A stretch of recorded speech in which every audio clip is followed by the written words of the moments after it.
Participe conosco ao vivo no estudo desta lição em nossa escola sabatina online, todos os sábados às 9 da manhã pelo Zoom. No final deste vídeo, veja como participar. Você é o nosso convidado.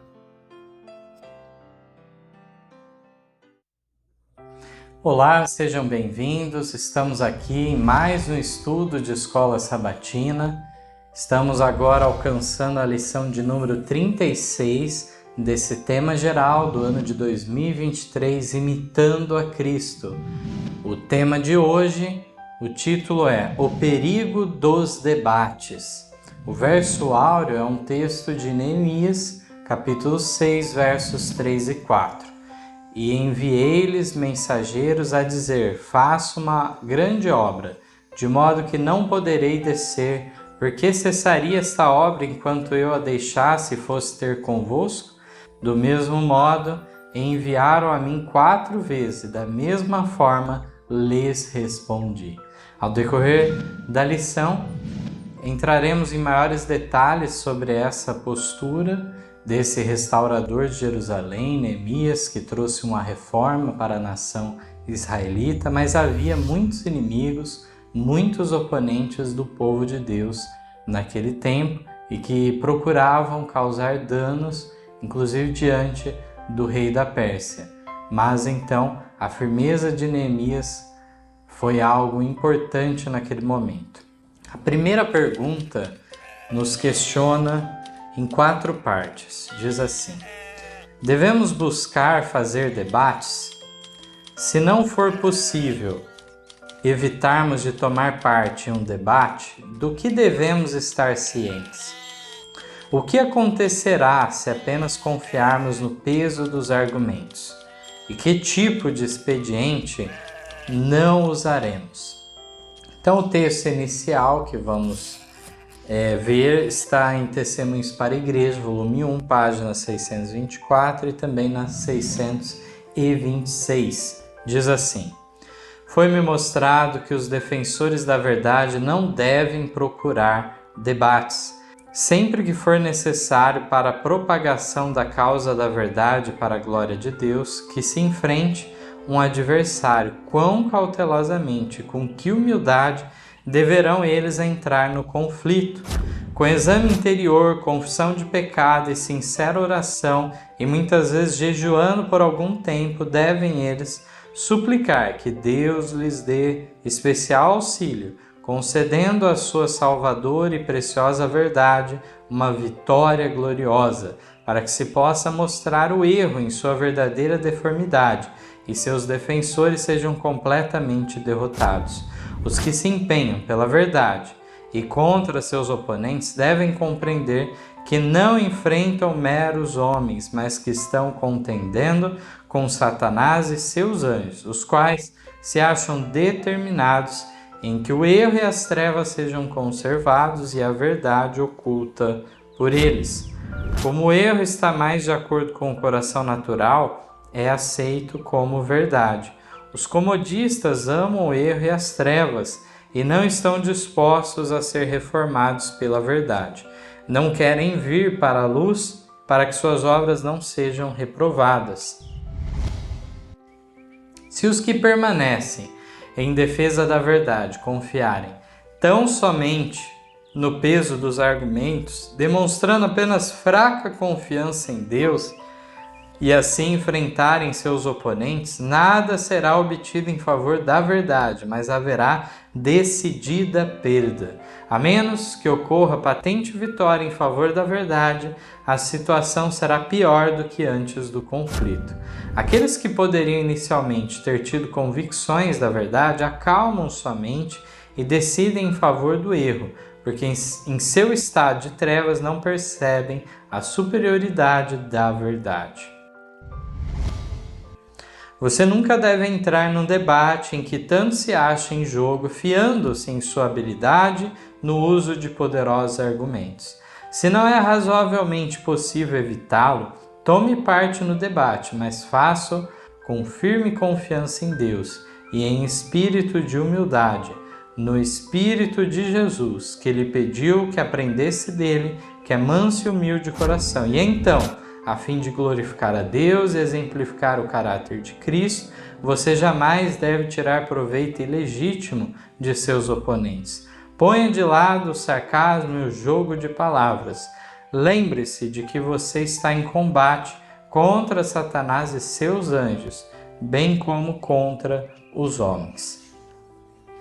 Então aqui nesta primeira pergunta temos várias considerações importantes que extraímos, lições valiosas, e aqui então nos questiona primeiramente se devemos buscar fazer debates, e aqui a recomendação da Mensageira do Senhor não poderia ser mais clara, que nós não devemos procurar debates.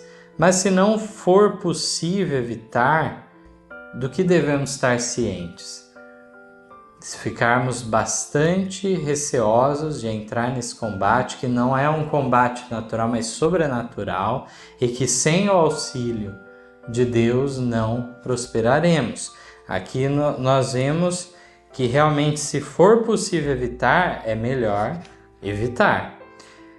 E o que acontecerá se apenas confiarmos no peso dos argumentos? Aqui falou que alguns tinham essa tendência, seja nas suas habilidades de retórica, seja nos argumentos que eles já sabem em favor mesmo da verdade.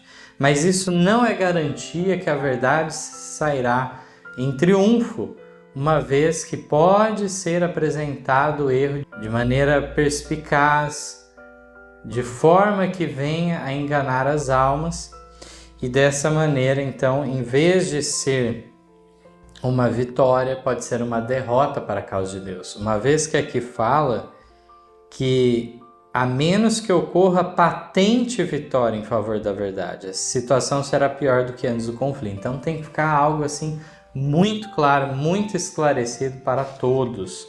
Que tipo de expediente não usaremos? Então é interessante aqui que nos fala para não tirarmos proveito ilegítimo de nossos oponentes. Ficar questionando determinada palavra, brincando com aquilo. Em certa situação, o oponente sequer queria falar aquilo, de repente ele não se comunicou perfeitamente, ficar tirando proveito, sendo sarcástico, debochado, não é este o caminho aqui que diz, caso seja em último caso necessário realmente entrar neste debate. Aqui diz que até mesmo jejuar por algum tempo seria algo que poderia ser feito, buscar Deus em oração, realmente suplicar por auxílio se tiver que ocorrer tal coisa, de maneira que fique claro para todos realmente onde está a verdade, onde está o erro. A segunda pergunta diz assim: quem é deixado de fora frequentemente no preparo para os debates? No que se diminui o interesse? Em geral, qual o resultado de debates, sejam orais ou escritos? Agora nós temos textos do Testemunho para a Igreja, volume 3, na 212, 213 e 215. Diz assim: foi mostrado que aqui está o perigo de jovens pastores se empenharem em debates. Eles aplicam a mente ao estudo da palavra para buscar as coisas que ferem e se tornam sarcásticos em seu esforço para enfrentar um adversário. Muito frequentemente deixam Deus fora da questão. O estímulo do debate diminui seu interesse em reuniões onde tal estímulo não existe. Aqueles que se empenham em debates não são os obreiros mais bem-sucedidos e bem qualificados para edificar a causa. O debate é cobiçado por alguns e esses preferem tal espécie de trabalho a qualquer outro. Os jovens pastores devem evitar debates, pois estes não aumentam a espiritualidade, nem a humildade de espírito. Em alguns casos, talvez seja necessário enfrentar um orgulhoso alardeador contra a verdade de Deus num debate franco. Geralmente, porém, esses debates, sejam orais, sejam escritos, resultam em mais dano do que bem. Aqueles que gostam de empenhar-se em debate geralmente perdem sua espiritualidade, não confiam em Deus como devem, amam a teoria da verdade preparada para chicotear o oponente. Os sentimentos de seu coração não santificado têm preparado muitas coisas incisivas para usarem, como o estalo de seu chicote para irritar e provocar seu adversário. O Espírito de Cristo não tem parte nisso. Embora provido de argumentos conclusivos, o debatedor logo pensa que é bastante forte para triunfar sobre seu oponente. Deus é deixado fora da questão. Então aqui fica muito claro. Tudo é levado em consideração, mas Deus acaba ficando de fora da questão e não se busca saber qual é a vontade de Deus naquele caso. Aqui nos fala que as pessoas que se acostumam a participar desses debates ou assistir a tais debates acabam acostumando com aquele tipo de estímulo. E reuniões em que não há esse tipo de condição de confronto, debate e muitas vezes revelação de um orgulho próprio, de apresentar diante das pessoas uma postura vaidosa muitas vezes. Então tudo isso devemos ver que deve se evitar, uma vez que sejam os que assistem, sejam os que se envolvem em tal debate, eles podem perder o interesse pelas coisas espirituais de fato, onde não há esse tipo de estímulo. O resultado geralmente dos debates é que fala sejam orais ou escritos através de revistas, uma combatendo a outra, assim por diante, uma fazendo uma réplica, uma tréplica a outra e assim por diante. Aqui diz que, de modo geral, resulta mais em dano do que bem tais acontecimentos. A terceira pergunta diz assim: que cuidado devem ter os defensores de verdades impopulares? A quem nos assemelharemos se fizermos desafios? Que uma orientação muito importante que temos agora. Vamos a 1 Samuel 17, os versos 23 a 26, primeiramente. Diz assim: e estando ele ainda falando com eles, eis que vinha subindo o exército dos filisteus, um homem guerreiro cujo nome era Golias, o filisteu de Gate, e falou conforme aquelas palavras, e Davi as ouviu. Porém todos os homens em Israel, vendo aquele homem, fugiram de diante dele, e temiam grandemente. E diziam os homens de Israel: vistes aquele homem que subiu? Pois subiu para afrontar a Israel. Há de ser, pois, que o homem que o ferir, o rei o enriquecerá de grandes riquezas, e lhe dará sua filha, e fará livre a casa de seu pai em Israel. Então falou Davi aos homens que estavam com ele, dizendo: que farão aquele homem que ferir a esse filisteu e tirar a afronta de sobre Israel? Quem é, pois, este incircunciso filisteu para afrontar os exércitos do Deus vivo? E mais adiante, nos versos 42 a 47, nos dizem assim: e olhando o filisteu e vendo a Davi, o desprezou, porquanto era moço, ruivo e de gentil aspecto. Disse, pois, o filisteu a Davi: sou eu algum cão para tu vires a mim com paus? E o filisteu, pelos seus deuses, amaldiçoou a Davi. Disse mais o filisteu a Davi: vem a mim, e darei a tua carne às aves do céu, às bestas do campo. Davi, porém, disse ao filisteu: tu vens a mim com espada e com lança e com escudo, porém eu venho a ti em nome do Senhor dos Exércitos, Deus dos exércitos de Israel, a quem tens afrontado.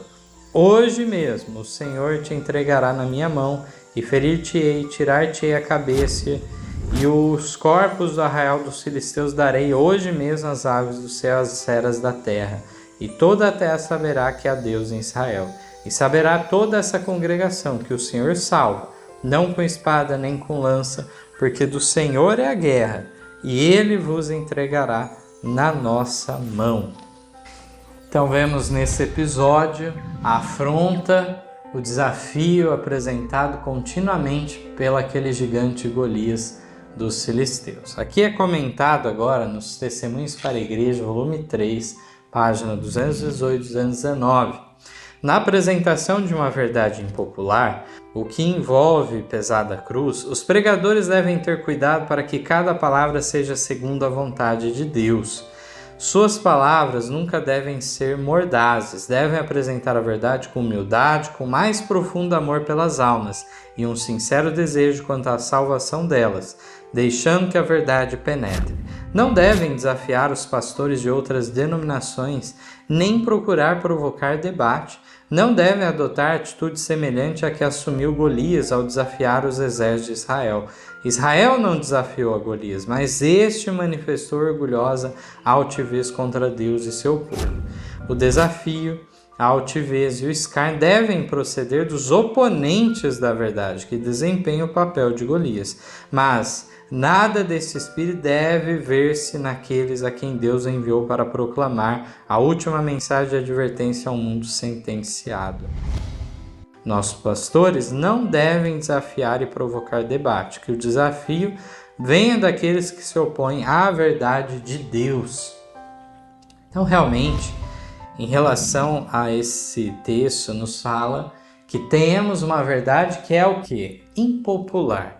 E por conta disso, da pesada cruz que envolve, muito distante dos costumes, dos hábitos de grande parte das pessoas, é necessário haver cuidado com cada palavra que declaramos e não venha a ser algo por nossa própria conta, mas algo de acordo com a Bíblia.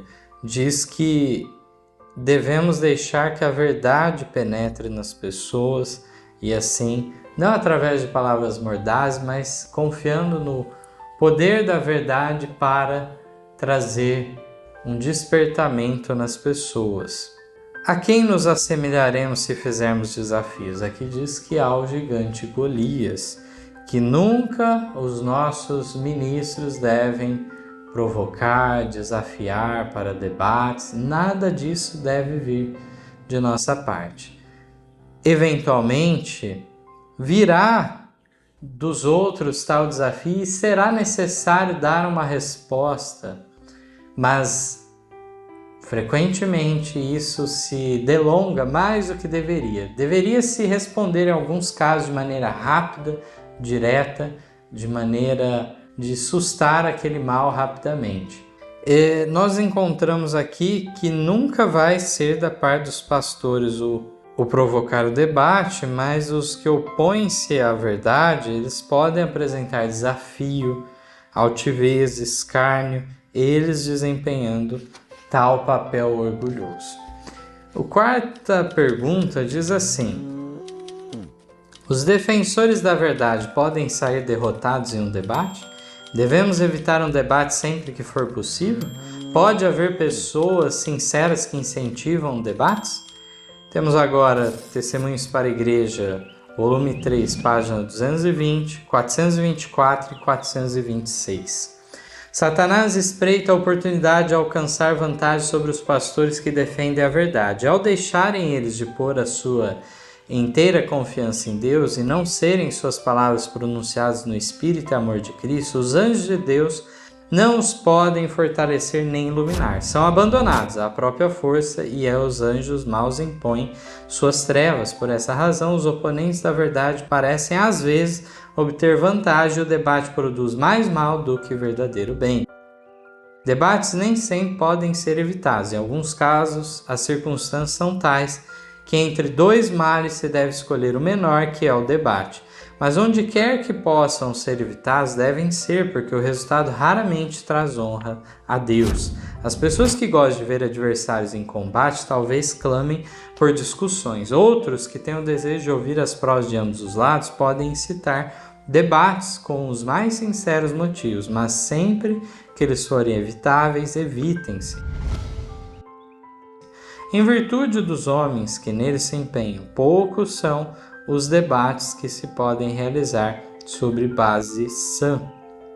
Dão-se frequentemente agudos golpes, permitem-se ataques pessoais e muitas vezes ambas as partes descem ao sarcasmo e ao humorismo. O amor às pessoas perde-se em face de um desejo maior, o da supremacia. Profundo e amargo preconceito, eis tantas vezes o resultado. É difícil enfrentar esses agentes de Satanás e é difícil ter paciência com eles. Mas calma, paciência e domínio próprio são elementos que cada ministro de Cristo deve cultivar. Então aqui diz que os defensores da verdade, eles têm o quê? A verdade do seu lado. Mesmo assim, podem sair de um debate derrotados. Então, tem muito mais a ver não com o conteúdo, mas com a forma que é apresentado, o poder persuasivo, a eloquência, poder de convencimento que a pessoa apresenta, que às vezes tem um peso maior, em vez das pessoas analisarem de fato o conteúdo que está sendo apresentado por si só. Aqui nos diz de alguns que são abandonados à própria força e os anjos mal impõem suas trevas. E realmente eles ficam numa condição de perda para eles mesmos, para a verdade, para a causa de Deus avançar. Aqui nos diz que em alguns casos é necessário escolher o mal menor e ir para um debate. Não tem como evitá-lo, mas sempre deve-se não confiar nesse método, porque raramente ele traz honra a Deus. Mas aqui fala que pode haver pessoas sinceras que querem ouvir as provas, as evidências da fé de ambos os lados e que incentivem debates, mas por mais que eles tenham razões para isso, bons motivos, sinceros motivos, sempre que for possível deve-se evitar, sim. Aqui ainda nos diz que frequentemente os dois lados não agem corretamente, não apenas um lado, mas ambos caem na galhofa, no sarcasmo, no deboche, no humorismo e assim. Não é exaltado a Deus, a sua verdade, mas é a questão de quem sairá por cima nessa condição, sairá vitorioso. E aqui reconhece que muitas vezes também aquele defensor da verdade ele pode perder a paciência com a pessoa que está como seu oponente. É difícil muitas vezes enfrentar esses agentes de Satanás e ter paciência com eles. E de fato Satanás procurará fazer com que essas pessoas criem críticas, insinuações sutis para afetar, para causar dano, de alguma maneira desequilibrar aquele que está apresentando a verdade. Então, muita cautela, paciência deve haver. A quinta pergunta diz assim: que cautela devemos ter a fim de que a verdade não seja deturpada? Diz assim, Testemunhos para a Igreja, volume 3, 426. Nem todos os pontos de nossa fé devem ser expostos em público e apresentados às multidões que nutrem preconceitos. Jesus falou aos fariseus e saduceus em parábolas, escondendo a clareza da verdade sobre símbolos e figuras porque fariam mau uso das verdades que ele lhes apresentava. Mas a seus discípulos ele falou claramente: devíamos aprender do método de ensino de Cristo e cuidar de não ofender os ouvidos das pessoas apresentando verdades, as quais, não sendo explicadas no todo, não estão de modo algum preparadas para receber. Olha que interessante isso, até mesmo a mensagem que será apresentada deve haver cautela, de maneira das pessoas não compreenderem o intuito de Deus, o propósito daquela mensagem, distorcerem a finalidade daquilo e dessa maneira, com esse mau uso, aqui diz que essas pessoas podem ficar ofendidas, pode afetar os preconceitos delas. E diz que Cristo tomava cuidado quando apresentava a verdade e muitas vezes usou parábolas e tudo para dessa maneira fariseus e saduceus não tirassem mais proveito do que já tiraram. E aqui encontramos que devemos aqui, não sendo explicados no todo certas verdades, as pessoas não estarão preparadas para receber. Então, muitas vezes, quando for apresentar essa mensagem, deve ser apresentada da melhor forma possível, do começo ao fim, de uma vez, para a pessoa assimilar corretamente a intenção daquilo. A sexta pergunta diz: o que nossos oponentes querem que façamos? De que forma desaparecem mais rapidamente? Em determinadas situações, devemos contestar o engano, mas de que forma isso deve ser feito? Primeiramente, vamos em Neemias, capítulo 6, os versos 1 a 8, retomando aquele ponto do verso áureo. Diz assim: Sucedeu que, ouvindo Sambalate, Tobias, Gesem, o árabe e o resto dos nossos inimigos, que eu tinha edificado o muro e que nele já não havia brecha alguma, ainda que até esse tempo não tinha posto as portas nos portais, Sambalate e Gesem mandaram dizer-me: Vem e congreguemo-nos juntamente nas aldeias no vale de Ono. Porém tentavam fazer-me mal. E enviei-lhes mensageiros a dizer: Faça uma grande obra, de modo que não poderei descer. Por que cessaria esta obra enquanto eu a deixasse e fosse ter convosco? E do mesmo modo enviaram a mim 4 vezes, e da mesma forma lhe respondi.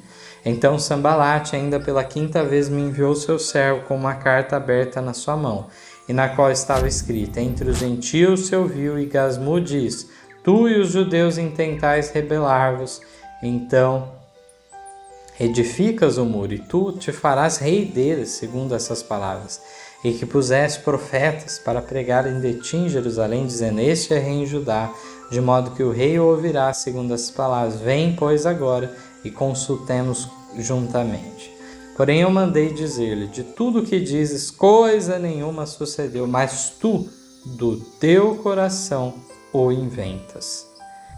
Então, realmente, esses inimigos, eles procuraram atrapalhar a reconstrução de Jerusalém, a restauração daquela nação naquela região, e tendo uma certa autonomia, ainda que eles iriam continuar sujeitos ao reino da Pérsia, tributários a eles e tudo mais. Mas o rei da Pérsia tinha dado então essa autorização do retorno, foram feitos vários decretos nesse sentido. Temos primeiramente aí a obra de Zorobabel, depois Esdras e depois ainda Neemias. E vemos que com essa oposição poderia então perder-se tempo dando atenção a estes. Neemias enxergou dessa maneira e viu que tinha uma obra de maior magnitude, mais importância a realizar do que dar atenção a eles. Mas houve uma chantagem final na 5ª vez. Ele ameaçou que mandaria uma carta ao rei da Pérsia dizendo essas coisas. Mas mesmo isso, com essa chantagem, Neemias não cedeu, e aqui diz que ele pegou e de maneira clara falou: isso tudo não passa de completa mentira e realmente não tem confirmação nenhuma com os fatos, com a realidade. Aqui na nota, agora vamos ler Testemunhos para a Igreja, volume 3, na página 37, temos o seguinte relato: Pessoas que treinaram a mente para guerrear contra a verdade são usados para manufaturar enganos, e não mostraremos sabedoria tomando-os de suas mãos e passando-os a milhares que jamais teriam pensado neles, não tivéssemos nós os publicado ao mundo. É isso que nossos oponentes querem que façamos, querem ser notados e que publiquemos por eles. Isso é especialmente verdade a respeito de alguns. É seu objetivo principal escrever suas falsidades e representar mal a verdade e o caráter daqueles que amam e defendem a verdade. Eles desaparecerão mais rapidamente se forem ignorados, se deixarmos que seus erros e falsidades sejam tratados com desprezo silencioso. Eles não querem ser ignorados. A oposição é o elemento que amam. Não fosse por isso, teriam pouca influência. Há ocasiões em que suas deslumbrantes mistificações precisam ser contestadas. Quando esse for o caso, isso deve ser feito logo e em poucas palavras, e depois deveríamos prosseguir com o nosso trabalho. O plano do ensino de Cristo deve ser o nosso. Ele era franco e simples, indo diretamente à raiz da questão, e o desejo de todos era satisfeito. Então, realmente aqui deixa muito claro qual é a intenção de muitos oponentes. O que eles querem que façamos? Usando uma linguagem mais popular, querem ibope, querem atenção e querem que nós mesmos propaguemos os enganos deles. Aqui diz que muitas pessoas, se não ouvissem através de nós mesmos explicando o erro, sequer teriam pensado naquela objeção. Mas agora, de repente, começam a pensar naquela objeção apresentada pelos inimigos da verdade. Mas eles desaparecem mais rapidamente se forem ignorados. Devem ser tratados com desprezo silencioso. O que eles querem é oposição, embate. Muitas vezes devemos evitar isso de maneira a não causar maior dano. Mas em determinadas situações a gente vai ter que contestar o engano. Mas isso diz que quando for feito, em poucas palavras, rapidamente agir dessa maneira e depois prosseguir no trabalho principal. É importante dessa maneira entendermos o método que devemos ter. A 7ª pergunta diz assim: se hoje forem rebatidos todos os argumentos levantados pelos oponentes, o que acontecerá amanhã? Qual plano é mais sensato de ser seguido? Continuação agora, Testemunhos para a Igreja, volume 3, 37 a 39. Não é o melhor procedimento ser explícito demais e dizer tudo o que pode ser dito sobre um ponto, quando uns poucos argumentos abrangeriam o assunto e seriam suficientes para todos os propósitos práticos a fim de convencer ou silenciar os oponentes. Vocês podem remover todos os argumentos hoje e fechar a boca de provocadores de modo a não poderem dizer nada, e amanhã eles repetirão os mesmos argumentos. Assim será vez após vez, porque não amam a luz e não vêm à luz, com receio de que sua escuridão e erros sejam removidos deles. É um plano melhor ter uma reserva de argumentos do que derramar um mundo de conhecimento sobre um assunto que poderia ser aceito sem argumento elaborado. O mundo precisa de trabalho agora. Chamados vêm de todas as direções como o clamor macedônico. Paz e ajuda-nos. Argumentos simples e ao ponto, destacando-se como marcos quilométricos, farão mais para convencer as pessoas em geral do que uma longa série de argumentos que cobrem muito terreno, mas que ninguém, exceto mentes pesquisadores, terão interesse de seguir. É bem verdade que os ensinadores eles vão se aprofundar muitas vezes mais nos assuntos, mas muitas vezes é apresentado um raciocínio muito longo, intrincado, muito complexo, quando algo mais simples seria mais efetivo em determinar para as pessoas entenderem marcos quilométricos, como ela falou, pontos destacados de textos bíblicos chaves para explicar certos assuntos, do que simplesmente esgotar completamente. Aqui diz que muitas vezes, mesmo nessa questão no embate com os oponentes, depois de apresentar, refutar ponto por ponto, no dia seguinte estão lá repetindo os mesmos argumentos como não tivessem sido refutados. Já foram completamente refutados, mas continuam repetindo as mesmas inverdades. Então de nada adiantou. Não adianta acharmos que vamos dessa maneira tapar a boca dos oponentes, mas eles continuarão.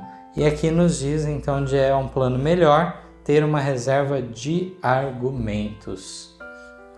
A 8ª pergunta: se nos empenharmos em refutar cada desonestidade, o que Satanás suscitará e que postura devemos adotar?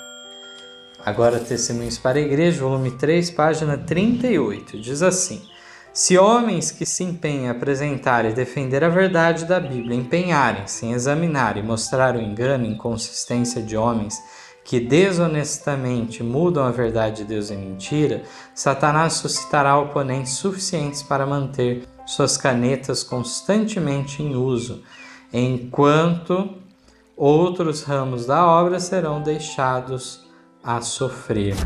Precisamos ter mais do espírito daqueles homens que se empenharam em edificar os muros de Jerusalém. Estamos fazendo uma grande obra, de modo que não podemos descer. Se Satanás percebe que pode manter homens respondendo às objeções de oponentes e assim manter suas vozes silenciosas e impedir que faça a obra mais importante para o tempo presente, seu objetivo é alcançado. Então, deixa muito claro aqui que realmente Satanás vai suscitar tantos oponentes quanto possível, suficientes para manter sem pausa as canetas ocupadas em resposta, e outros ramos da obra serão negligenciados. Realmente devemos meditar nisso, lembrar do exemplo de Neemias e não incorrer no erro de ficar dando atenção apenas a essa classe de pessoas.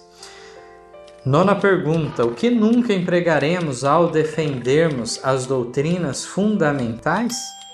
Texto-chave para nós também, importantíssimo. Testemunhos para a Igreja, volume 5, página 708.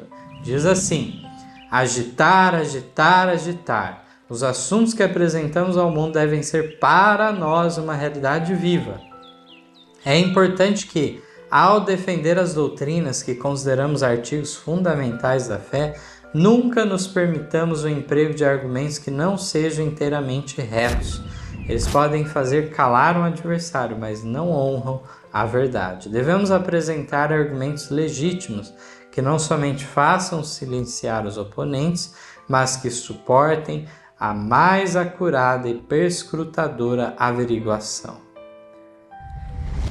Então, realmente aqui é importante entendermos, seja em meio a debates com oponentes, seja na explicação da verdade para uma pessoa que está interessada, não devemos usar falsos argumentos. Não devemos usar argumentos simplesmente vão calar o adversário naquele momento, ele não terá uma resposta satisfatória, mas que não honram a verdade. Aqui diz que precisamos, então, ao defender os artigos fundamentais da nossa fé, usar o emprego de argumentos sejam inteiramente retos. Se não for assim, não deve ser usado. Então aqui nos fala que deve, depois, passar daquele momento, ser sustentado aquele ponto, aquele argumento que apresentamos com a investigação mais acurada, ficará de pé ainda aquele argumento. Então é importante termos isso em mente e apenas pontos que estejam com uma claridade evidente, não de maneira especulativa ou de maneira até a torcer textos, de forma alguma. Devemos ir por esse caminho. Pergunta 10. Apesar de Jesus nunca ter ocultado a verdade, como sempre a proferiu? Desejado de todas as nações, página 353, declara: Eis, disse Jesus, que vos envio como ovelhas ao meio de lobos, portanto sede prudentes como as serpentes e simples como as pombas. Cristo mesmo nunca suprimiu uma palavra da verdade, mas sempre a proferiu com amor. Exercia o máximo tato e cuidadosa, benévola atenção em seu trato com o povo. Nunca foi rude, nunca proferiu desnecessariamente uma palavra severa. Não ocasionou nunca sem motivo uma dor a uma alma sensível.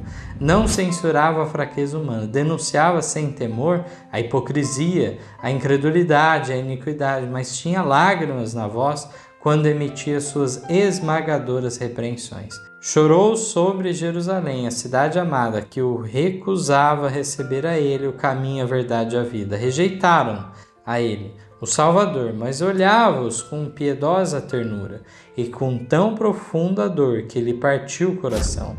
Toda a alma era preciosa aos seus olhos. Conquanto se portasse sempre com divina dignidade, inclinava-se com a mais terna consideração para todo membro da família de Deus. Via em todos os homens almas caídas que era sua missão salvar. Muito importante sabermos que se queremos seguir o exemplo de Jesus, Muitas vezes vamos ter que admitir que estamos ainda muito distantes do espírito que ele demonstrava. Ainda que não suprimisse uma palavra da verdade, sempre a proferia com amor. Muitas vezes, em condições de denúncia, que podemos achar que ele apresentou de maneira irritada, mas aqui nos fala que ele denunciou, em especial a hipocrisia, incredulidade, iniquidade, mas tinha lágrimas na voz, quando emitia suas esmagadoras repreensões. Muitas vezes a sua voz estava embargada, mas em relação a tudo isso, ele tinha o tato, o cuidado necessário de dar a mensagem certa a cada um, segundo a necessidade daquela pessoa. Era necessário muitas vezes uma resposta direta, uma resposta então que realmente fosse considerada muitas vezes severa, mas tudo tinha o seu contexto adequado, como naquela experiência do jovem rico, que tinha que sair daquela zona de conforto dele, compreender que havia uma renúncia muito séria a ele fazer se quiser ser um discípulo de Cristo. Vamos agora para a pergunta de número 11. Quais são os métodos de Satanás? O que dirá em favor da verdade mais do que o argumento mais robusto? Ainda desejar de todas as nações, 353, diz assim: os servos de Cristo não devem agir segundo os naturais ditames do coração, precisam de íntima comunhão com Deus, a fim de que, sob provocação, o próprio eu não sobressaia e despejem uma torrente de palavras inconvenientes. Palavras que não são como o orvalho ou como a chuva suave que refrigera as ressequidas plantas. É isso que Satanás quer que façam, pois são estes os seus métodos. É o dragão que está irado, é o espírito de Satanás que se revela em zanga e acusação. Mas aos servos de Deus cumpre ser seus representantes. Ele quer que usem apenas a moeda corrente no céu, a verdade que lhe apresenta a imagem e inscrição. O poder com que tem de vencer o mal é o poder de Cristo, a glória dele, a sua força. Devem fixar os olhos em sua beleza de caráter. Podem então apresentar o evangelho com divino tato e suavidade. E o espírito que se conserva manso em face da provocação dirá mais em favor da verdade do que o fará qualquer argumento, por mais vigoroso que seja. Então, realmente, quais são os métodos de Satanás? Que sob provocação, então, palavras zangadas, iradas sejam despejadas. Aqui nos diz que não devemos seguir os naturais ditames do nosso coração. Não devemos ficar refém de emoções e assim agir de maneira que não venha a honrar a Deus.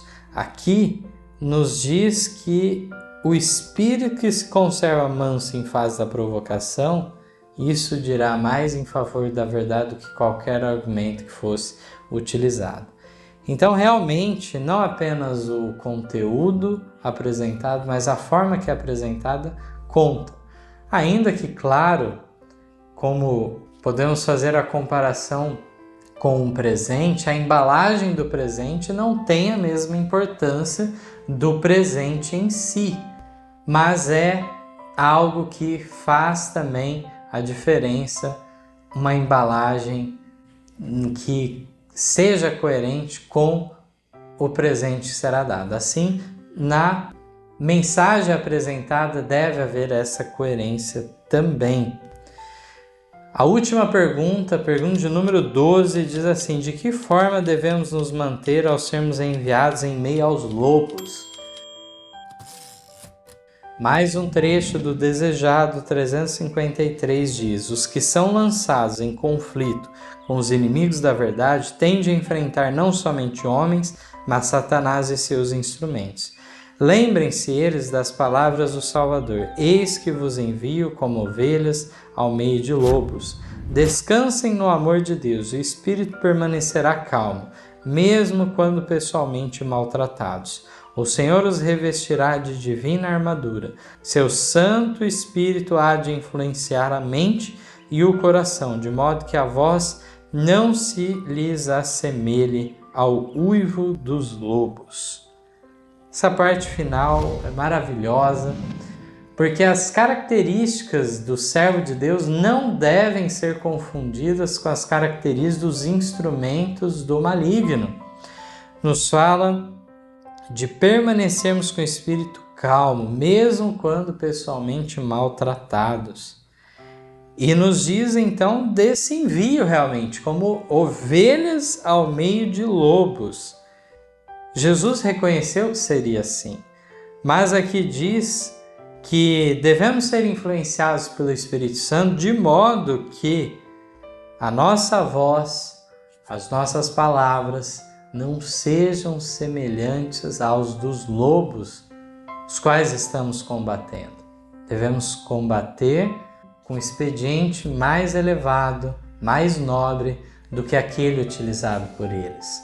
Que qualquer tipo de baixeza, qualquer expediente é usado para alcançar o seu propósito de derrotar, de maltratar os servos de Deus. Mas os fiéis servos de Deus não agirão da mesma forma, mas de maneira nobre, com um porte então de cristãos que estão buscando a semelhança de Cristo, apresentarão a mensagem e mesmo a denúncia do pecado, a denúncia dos enganos, das heresias que Satanás procura introduzir em meio ao povo.